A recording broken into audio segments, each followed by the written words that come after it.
അപ്പോൾ വീണ്ടും എനിക്ക് കുറച്ച് പുഡിങ്ങിൻ്റെ ഓർഡർ ഇട്ടിട്ടുണ്ട്. അതായത് കുറേ പുഡിംഗ് അല്ല, കുറേ ക്വാണ്ടിറ്റി, ഒരൊറ്റ ഐറ്റം. അപ്പോൾ ഇന്നത്തെ എൻ്റെ ഐറ്റം റാഫലോ പുഡിങ്ങാണ്. അതിന് വേണ്ടിയിട്ട് ഞാൻ ആദ്യം തന്നെ പാല് നന്നായി തിളപ്പിച്ചെടുത്തു. അധികം ജസ്റ്റ് ഒന്ന് കുറുകാൻ വേണ്ടിയിട്ട് കുറച്ച് കസ്റ്റാർഡ് പൗഡർ മിക്സ് ചെയ്തിട്ടുണ്ട്. പിന്നെ മധുരത്തിനായിട്ട് മിൽക്ക് മേഡ്. അത് നന്നായി കുറുകിയിട്ട് കുറച്ച് ചൂടാറാൻ വെക്കുന്ന ടൈം കൊണ്ട് നമുക്ക് കുറച്ച് ക്രീം സെറ്റാക്കി എടുക്കാം. ഞാനിവിടെ തിക്ക് ക്രീമാണ് യൂസ് ചെയ്തിട്ടുള്ളത്. നോട്ട് പോയിന്റ്, നമ്മൾ ഇങ്ങനത്തെ പരിപാടിക്കൊക്കെ വലിയ പാത്രം തന്നെ യൂസ് ചെയ്യണം. സംഭവം ക്വാണ്ടിറ്റി കുറവാന്ന് വിചാരിച്ച് ചെറുതങ്ങനെ യൂസ് ചെയ്താൽ പിന്നെ അങ്ങോട്ട് തെറിച്ച് ഇങ്ങോട്ട് തെറിച്ച് ആകെ പിടിക്കും. അങ്ങനെ പാത്രം ഞാൻ മാറ്റിയിട്ടുണ്ട്. എന്നിട്ട് പിന്നെ അതിൽ കുറച്ച് ഡെസിക്കേറ്റഡ് കോക്കനട്ടും പിന്നെ നേരത്തെ നമ്മൾ തയ്യാറാക്കി വെച്ച പാലുണ്ടല്ലോ, അത് ആ ചൂടോടുകൂടി അങ്ങ് ഒഴിച്ചു കൊടുക്കുക.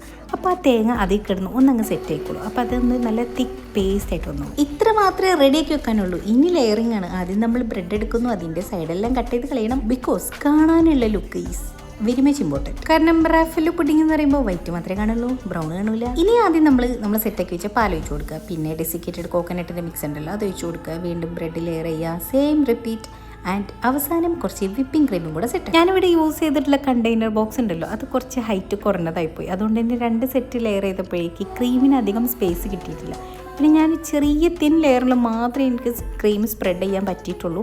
എന്നാലും ഞാനത് അങ്ങ് അഡ്ജസ്റ്റ് ചെയ്തു. നിറയെ ഫില്ലായിട്ടാണ് ഇരിക്കണം. പിന്നെ മെയിൻ കണ്ടന്റാണ് ഈ പുഡിങ്ങിന് നട്ട്സ് മസ്റ്റാണ്. ഇങ്ങനെ 1 മിനിറ്റ് റീലിൽ കാണുമ്പോൾ വളരെ സിമ്പിളായിട്ട് തോന്നുന്നുണ്ടെങ്കിലും ഒരുപാട് പാത്രങ്ങൾ അവസാനം കഴുകാനുണ്ടാകും. ഞാൻ ഇതിൻ്റെ ഇടയ്ക്ക് ഓരോന്ന് കഴുകി വെക്കണോണ്ട് അത്ര പ്രശ്നമില്ല. എന്നാലും ഒരു 9:30 സ്റ്റാർട്ട് ചെയ്തിട്ട് ഒരു 1:30 മണി രാത്രിയാണ് തീരുന്നത്. പിന്നെ അതല്ലേ ഒരു സന്തോഷമാണ്.